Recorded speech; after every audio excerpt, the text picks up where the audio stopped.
Labor union leaders are saying workers at a state-leased office building in Albuquerque have faced health issues and frustration after several workplace issues were largely ignored by top officials. 1 year after Congress let the Radiation Exposure Compensation Act expire, families affected by nuclear weapons testing and uranium mining are still fighting for justice. A wave of product shortages, including eggs, yogurt, tortilla chips, and bottled water, hit stores like Whole Foods and local co-ops nationwide due to a major IT disruption at a major food distributor. And Sunland Park is set to absorb its troubled water utility following a unanimous city vote that took place last week. From the Albuquerque Journal, this is the leading news. I'm Gino Gutierrez. It's Wednesday, June 11th, and I'll have more on those stories plus the weather forecast on the other side of this break. This episode is brought to you by the Kirtland Partnership Committee. For 30 years, we've been dedicated to supporting, growing, and preserving the Kirtland National Security Complex. We work tirelessly to enhance military readiness, foster community partnerships, improve quality of life, and promote economic development right here in New Mexico. Join us in our mission to ensure that Kirtland remains a cornerstone of national security and a key provider of quality jobs and investment for all of Greater Albuquerque. Together, we can make a powerful impact. Kirtland Partnership Committee, proudly shaping the future of our national security for 30 years. According to labor union leaders, workers at a state-leased office building here in Albuquerque have faced health issues and frustration after several workplace issues were largely ignored by top agency officials. With more on this, we're now joined by the Journal's Capitol Bureau Chief, Dan Boyd. Dan, thank you so much for being here. Yeah, you bet. Thanks for having me. So Dan, after reading your story, this sounds like it's a very fluid situation. Can you provide a little bit of the backstory to this and the latest on what's going on? Yeah, so it's an interesting situation. This is, as you mentioned, a state-leased building in Albuquerque that employees from two different state agencies, the Department of Health and the Healthcare Authority, are based at this office. I talked to a couple of employees who work there, and both kind of affiliated with the local union. They said that there's been two different incidents. First one, that there was a toxic spray kind of sprayed in the office, and a lot of people then after that kind of felt nauseous, dizzy, things like that. A few weeks then after that, some people started smelling gas and kind of a gas leak. Eventually, someone did call New Mexico Gas Company, and they actually had to close the building for a few days, and people had to go home. But I think the main issue here was just they felt like the response from agency officials, from Department of Health officials, was to kind of minimize their concerns, or to actually even kind of push back or question a little bit them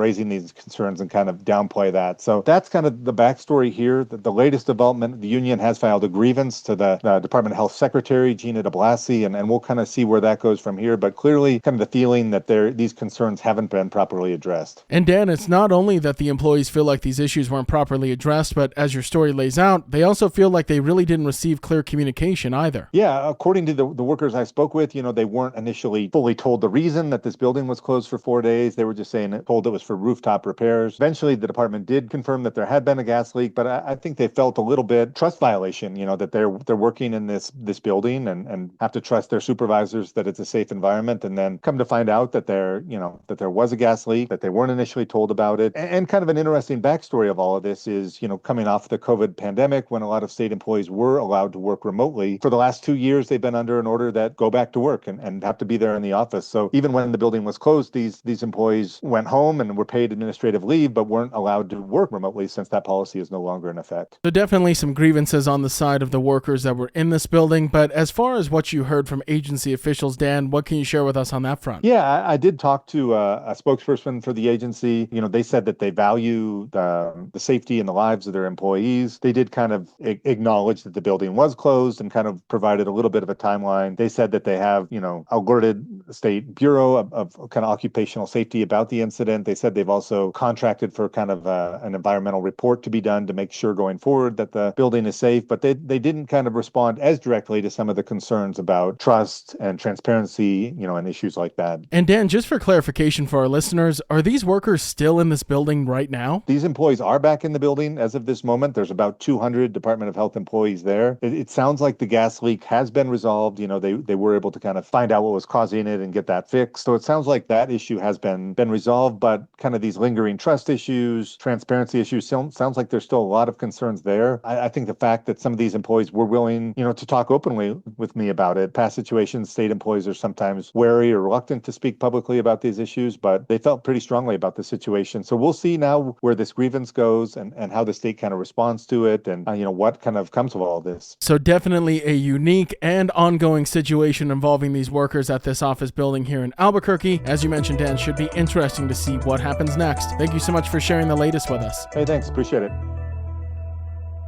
In other headlines from the newsroom, 1 year after Congress let the Radiation Exposure Compensation Act, or RECA, expire, families affected by nuclear weapons testing and uranium mining are still fighting for justice. Tina Cordova's cousin Danny died of brain cancer, a condition likely linked to radiation exposure, without receiving the $100,000 compensation he may have qualified for under a proposed RECA expansion. Since RECA's creation in 1990, many New Mexicans, including post-1971 uranium workers and downwinders, have been excluded. Senator Ben Ray Lujan, a Democrat for New Mexico, and Josh Hawley, a Republican from Missouri, have reintroduced a bipartisan bill to expand and renew the program. While it has passed the Senate twice, it is stalled in the House due to concerns about its projected $50 to $60 billion cost over 10 years. Advocates like Cordova and Loretta Anderson, who has supported over 1,000 affected uranium miners, say too many people are dying without aid or acknowledgement. For them, the fight isn't over. It's about lives, not budgets. A wave of product shortages, including eggs, yogurt, tortilla chips, and bottled water, hit stores like Whole Foods and local co-ops nationwide due to a major IT disruption at United Natural Foods Incorporated, which is a major food distributor. The outage began Thursday after, quote, unauthorized activity was detected on their servers, which halted shipments to over 300,000 stores in the United States and Canada. Whole Foods confirmed the disruption but offered limited details, while La Mantanita Co-op said its ties to local producers helped cushion the blow. United Natural Foods Incorporated has not disclosed the cause or timeline for resolving the issue. This comes as the U.S. food supply chains brace for a difficult summer. Trump-era tariffs and ongoing trade tensions with China have led to a steep drop in imports, with May shipments through the port of Los Angeles down by 25%. Compounded by avian flu outbreaks and cyber attacks, consumers may face extended shortages, regardless of whether trade negotiations improve. And Sunland Park is set to absorb its troubled water utility, Camino Real Regional Utility Authority, or CRUA, following a unanimous city vote on June 4th to establish a new municipal utility department. This move comes after Doña Ana County voted to dissolve its 2019 joint agreement with the city. The transition could take up to 4 years and will involve negotiations over infrastructure and service continuity for 19,000 plus people CRUA currently serves. CRUA had faced long-standing issues including resident complaints of discolored water and multiple safety violations. The state has sued to place it under third-party control, citing 58 unresolved violations and a scathing EPA inspection identifying 64 additional concerns like leaks, corrosion, and inoperable equipment. Sunland Park plans to invest $1.2 million in cleaning and rehabilitating water tanks to address water quality. City officials frame the takeover as a chance to improve service, boost infrastructure funding, and restore public trust. Community advocates are urging collaboration and transparency to ensure safe and sustainable water. The leading news is powered by the journalism of the Albuquerque Journal. If you enjoy hearing all of the stories we share with you here daily, please consider becoming a digital subscriber by utilizing our discount code in our show notes. Every subscription helps support local journalism and allows us to provide the stories that matter to you. Now taking a look at Albuquerque's weather forecast, isolated thunderstorms are expected after 3 p.m., sunny with a high near 92. As for this evening, isolated showers and thunderstorms are expected before midnight, partly cloudy with a low around 63. To keep up with all the latest news from the Albuquerque Journal, you can visit our website at abqjournal.com. That's the leading news. I'm Gino Gutierrez.